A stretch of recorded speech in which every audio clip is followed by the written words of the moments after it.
con eficacia, con la dirección de tu Santo Espíritu y para la gloria tuya, que llene, Señor, las vidas y las necesidades de todos los que nos oyen, grandes o chicos. Bendice, te lo pido, y te ruego que me des la ayuda que solamente de ti puede venir. En el nombre del Señor Jesús.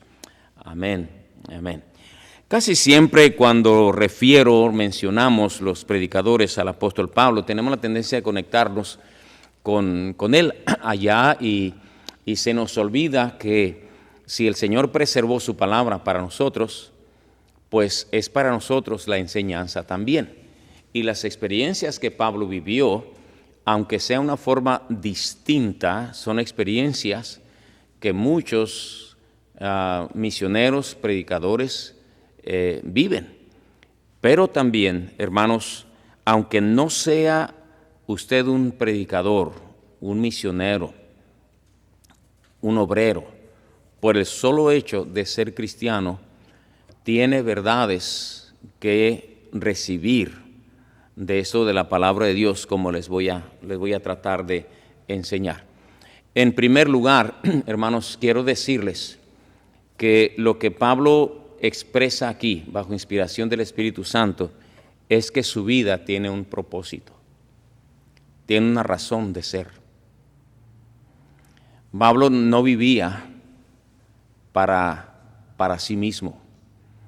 Él no vivía para crear fama o lograr una meta terrenal.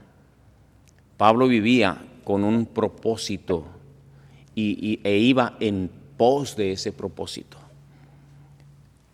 En otras palabras, nuestra vida no tiene que vivirse a la deriva o, como algunos dicen, en manos del destino. El que no conoce a Cristo, pues vive detrás de una meta profesional, de una meta económica, de una meta patrimonial, detrás de la fama, pero muchos viven también sin propósito. A ver qué sale, a ver qué resulta, a ver si la suerte me acompaña, a ver si me va bien, voy a buscar un mejor destino para ver si me va bien. Están en la expectativa, pero el apóstol Pablo nos enseña: para mí el vivir es Cristo. Y tenía ese propósito en su vida.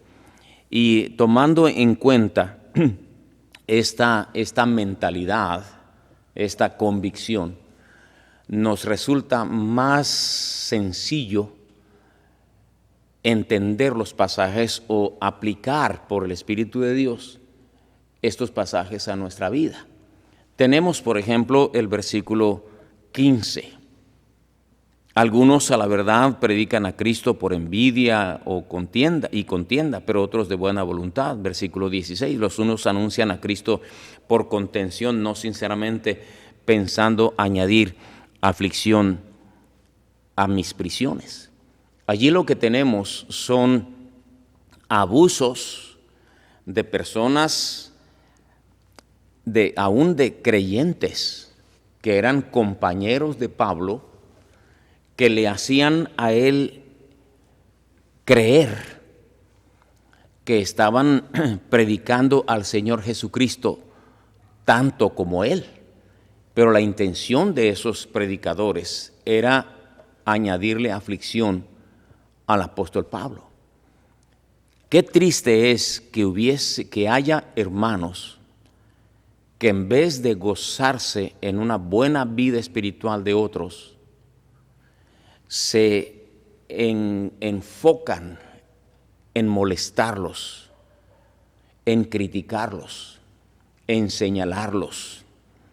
Esas personas que Pablo hace referencia, dice que predicaban por envidia y por pelear, por contienda. Es una realidad que en la vida cristiana, cuando uno tiene un propósito bien definido, hermanos, habrá gente, aún de nuestra gente, de la iglesia, de la familia, de hermanos en Cristo, que nos causen tropiezo en vez de ánimo, en vez de que Pablo se sintiera acompañado moralmente por los que estaban libres. Él estaba en la cárcel.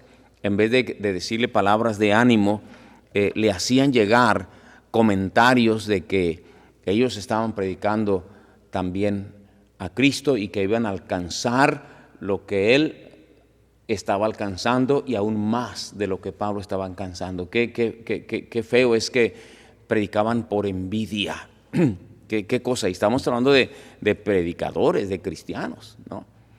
Bueno, cuando Pablo está mencionando estos reflejos de su vida espiritual, dice el versículo 18, que pues, que de todas maneras, que no obstante, de todas maneras, o por verdad o por pretexto, Cristo es anunciado, y en esto me gozo y me gozaré aún.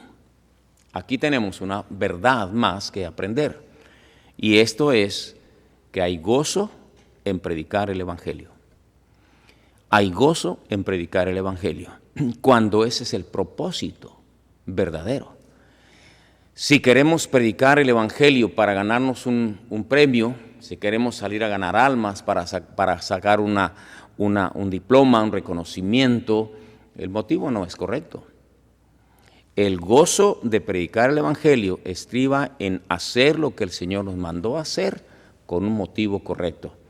Pablo no se amedrentaba, al contrario, decía, si lo predican, sea por envidia, por contienda o por peores intenciones, yo me gozaré en que el Evangelio esté siendo predicado.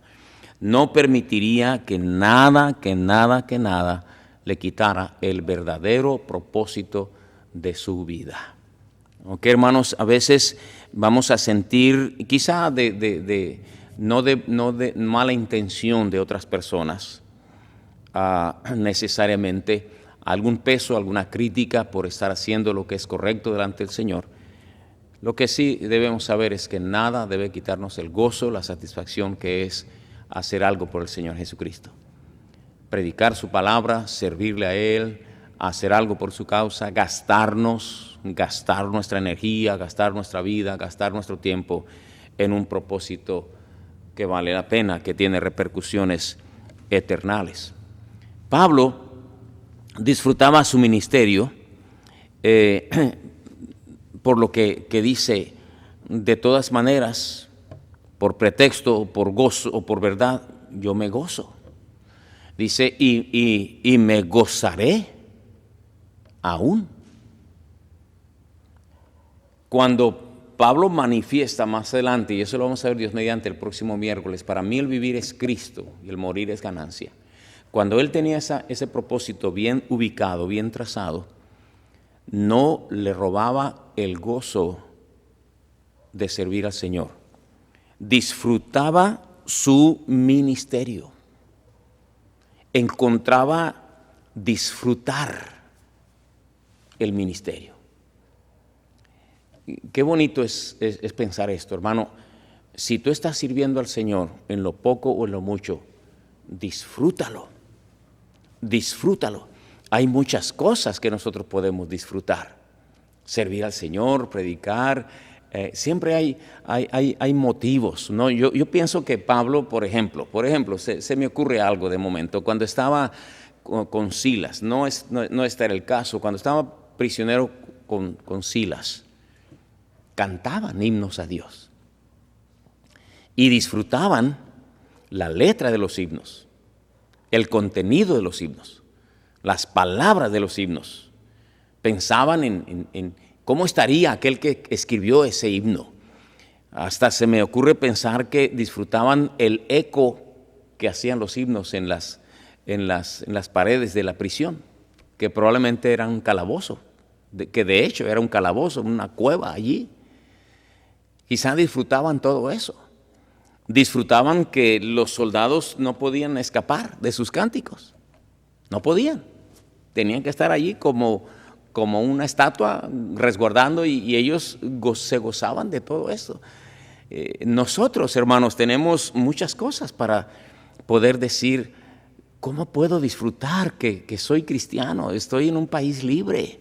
puedo repartir folletos, alguno no me lo recibe, pero no pasa de allí. Una persona lo recibe y dice, oye, ¿dónde está tu iglesia? Y podemos decirle, mi iglesia está en tal parte, mire, cuando usted vaya va a haber un edificio así, de este modo y de este otro, y sabe que si ellos llegan van a encontrar una congregación, van a encontrar linda música, bien ejecutada, van a encontrar buena congregación cantando, van a encontrar quien cuide a sus niños, quien cuide hasta de sus carros. ¿Qué disfrutar servir al Señor?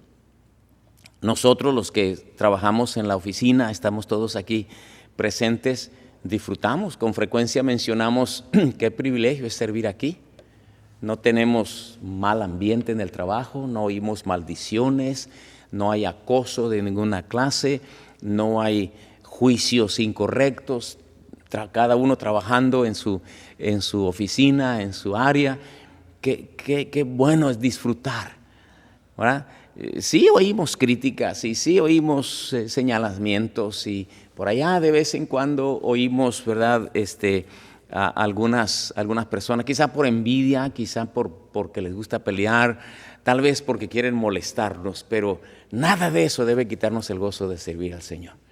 ¿Verdad? Si usted que dirige la oración, ustedes que vienen temprano a la escuela dominical, ustedes que trabajan en el sonido, los pastores aquí, los hermanos que trabajan en el aseo, los contadores, los que ayudan a predicar, como Oscar, los que tocan el piano, los instrumentos, hay que aprender a disfrutar que podemos servir al Señor.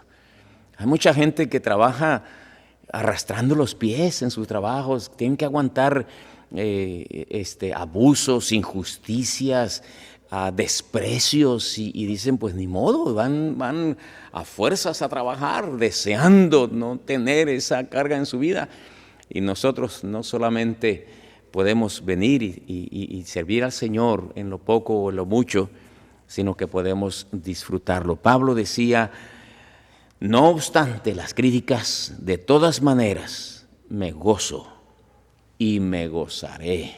Vean ustedes, hay un propósito en su vida. Me gozaré aún. Está diciendo, no voy a permitir que nada me robe el gozo. Ni la prisión, ni los abusadores y burladores, ni aún el peligro de la muerte que Pablo tenía en su cabeza. Él no permitiría que eso le robara el gozo. Qué estatura espiritual de este hombre, ¿no? Hermanos, no permitamos que las noticias de esta epidemia nos roben el gozo. No permitamos. Somos muy débiles, somos muy humanos, pero en el nombre del Señor vamos a vencer el miedo, las sospechas, a cualquier cosa que pudiera amedrentarnos. Hay una psicosis generalizada, hay montones de cosas que tienen la pretensión de que nosotros no vivamos una vida diferente. Tenemos que estar contentos cualquiera que sean nuestras circunstancias, ¿verdad?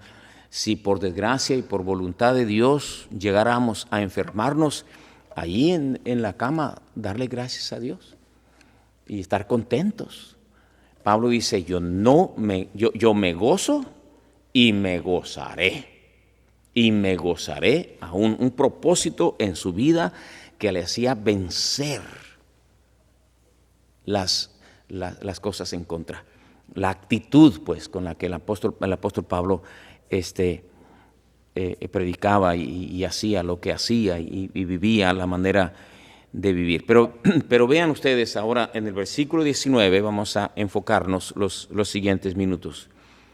¿Por qué es que Pablo decía, me gozo y me gozaré?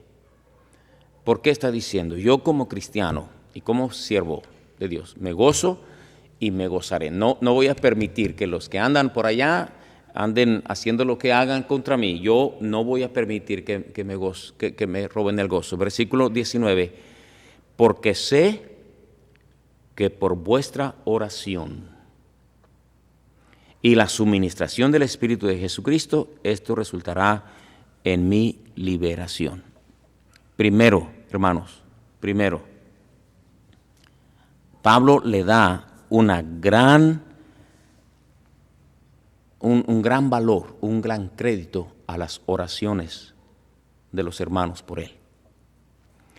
¿Por qué me gozo y me gozaré?, dice Pablo. Si le preguntáramos, si le estuviéramos preguntando, la respuesta es esta: porque sé que por vuestra oración.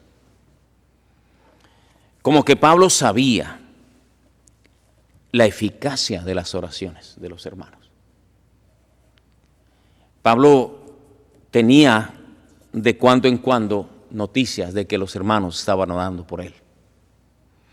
Él sabía que les había enseñado a los hermanos de las iglesias a orar y cómo orar y cómo la oración es eficaz. Y él decía: yo sé que por la oración de ustedes voy a ser libre. Aunque me quieran hundir más, yo confío en que la oración que ustedes están haciendo está llegando al trono de la gracia.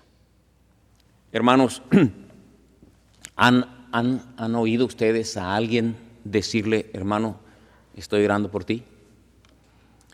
Esas palabras, cuando está uno afligido, cuando está uno preocupado por algo, esas palabras es como si le dieran una cucharadita de miel. A mí me pasa eso. Estoy orando por ti. Pastor, yo estoy orando por usted. Todos los días yo oro por el pastor y su familia. Me lo han dicho. Que no se nos olvide las oraciones de los hermanos, que siempre estamos orando los unos por los otros. Les decía no hace mucho que Pablo decía: quiero que sepáis, hermanos. Él daba a conocer su situación, él daba a conocer las cosas que le habían sucedido. Da a conocer, hermano, tus peticiones, porque los hermanos vamos a orar por ti. Los sábados que venimos aquí nos podemos despedir en la seguridad que alguien oró por mí. Seamos 30, 40 más o más, alguien oró por ti, por tu nombre. Eso es muy bueno. Eso es muy bueno.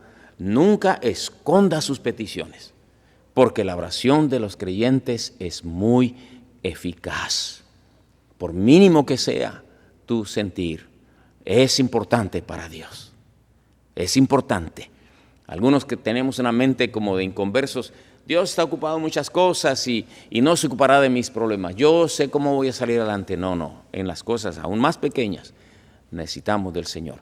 ¿Cuánto más ahora que tenemos los medios electrónicos para comunicarnos en vez de estar transmitiendo ahí cosas sin sentido?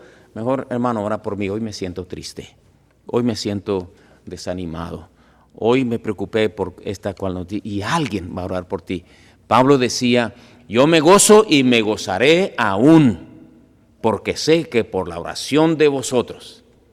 Y luego hay una segunda razón. Dice allí: y la suministración del Espíritu de Jesucristo.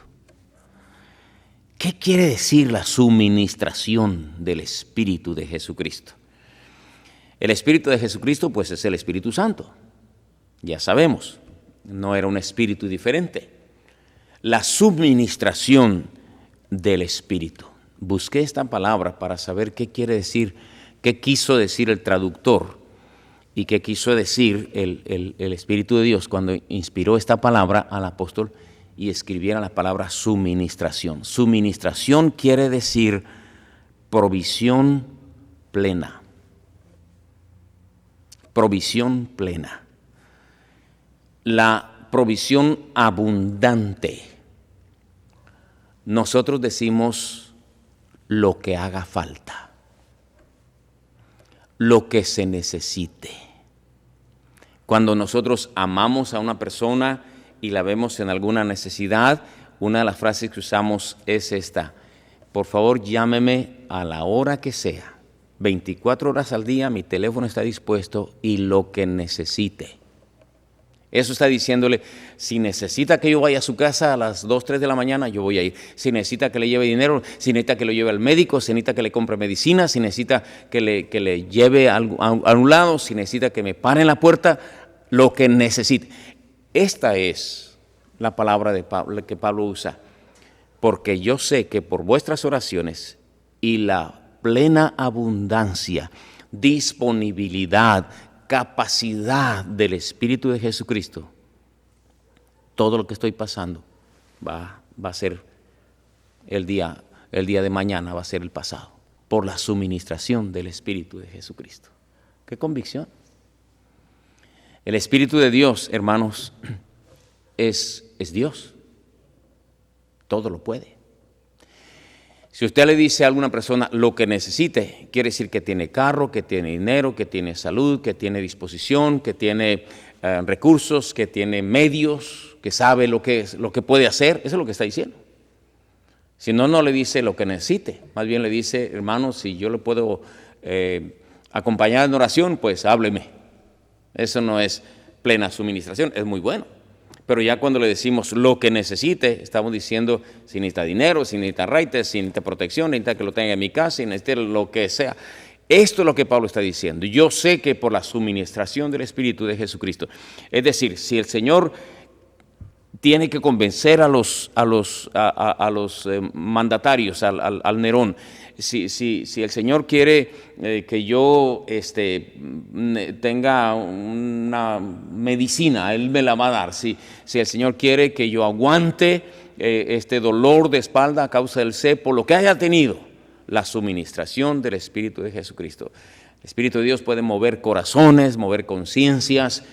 Pablo conocía a Dios y esa era la razón por la cual el gozo no se le podía quitar por ninguna razón. Porque yo sé que por vuestras oraciones y la suministración del Espíritu de Jesucristo, esto resultará en mi liberación. Fíjese también en el versículo 20. Bueno, aquí hay un comentario que quiero hacer y copié de un comentarista, Matthew Henry, hablando de este pasaje. Dice, algunos veían en Pablo una oportunidad para sacar ventaja, para burlarse, para sentirse superiores, para hacerlo sentir más afligido. Tenían envidia de él, tenían tirria, como decimos comúnmente, contra él. Pero Pablo, de esas circunstancias, de ese veneno que le llovía a él, Pablo decía, todo esto que está pasando no me va a quitar el gozo. Y Matthew Henry usa una frase que me gustó y la escribí aquí: donde el áspid saca veneno, la abeja saca miel. Donde el áspid, la serpiente, saca veneno, la abeja saca miel. Es decir, de las críticas, de las oposiciones, de las preocupaciones, de las amenazas, una persona puede sacar amargura, veneno, o puede sacar provecho, bendición. La miel fortalece, la miel nutre, la miel endulza, la miel cambia las cosas, ¿no? Y Pablo está diciendo, yo no voy a permitir que nada me robe el gozo. El versículo 20, conforme anhelo y esperanza de que en nada seré avergonzado. Antes bien, con toda confianza, como siempre, ahora también será magnificado Cristo en mi cuerpo, o por vida o por muerte.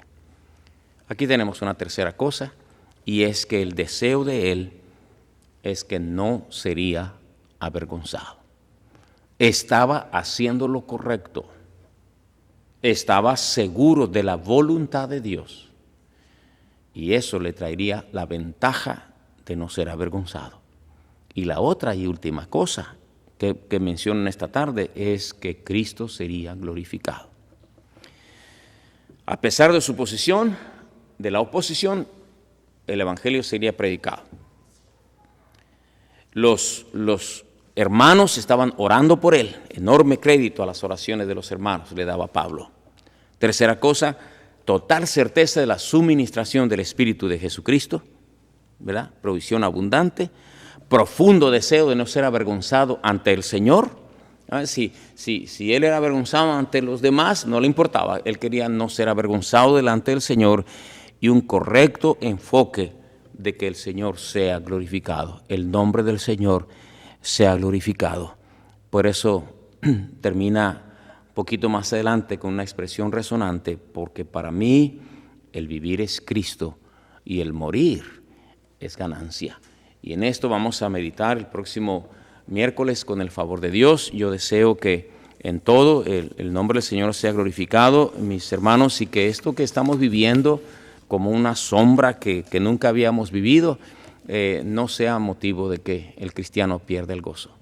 No, Dios sabe lo que hace, nuestras vidas están en sus manos. Hermanos, no permitas que nada te robe el gozo. Hay que cuidarnos, sí. Hay que tener entereza, fortaleza, que hay que cuidarnos el cuerpo, que hay que hacer lo que las autoridades nos están diciendo, pero sobre todo, hermano, hay que fortalecer nuestra vida espiritual. Nuestro ánimo, el ánimo del hombre soportará la enfermedad. Eso quiere decir que mucho tiene que ver la vida espiritual que uno tenga, la fortaleza en el Señor. No se deprima, no se asuste, no vea tantas noticias, no haga caso de tantos rumores. Hay muchas noticias falsas, no son verdad, tienen intenciones malas. Recuerde, los noticieros muchas veces exageran para atraer atención. Quieren ser ellos los que son más vistos, más oídos, y en eso me parece que enfocan más lo negativo, aumentan y el ciudadano anda asustado. Nosotros confiamos en Cristo, todo lo podemos en Cristo, ¿verdad? Y aunque la tierra sea removida, no temeremos, dice la palabra de Dios. Y el que habita al abrigo del Altísimo morará bajo la sombra del Omnipotente. Así que, hermanos, vamos a seguir adelante, siguiendo las indicaciones de nuestras autoridades, cuidándonos, distanciamiento social, lo más que podamos, lavarnos las manos, todo lo que tantas y mil veces nos han dicho, pero sobre todo, no dejando de adorar a nuestro Señor porque Él es digno.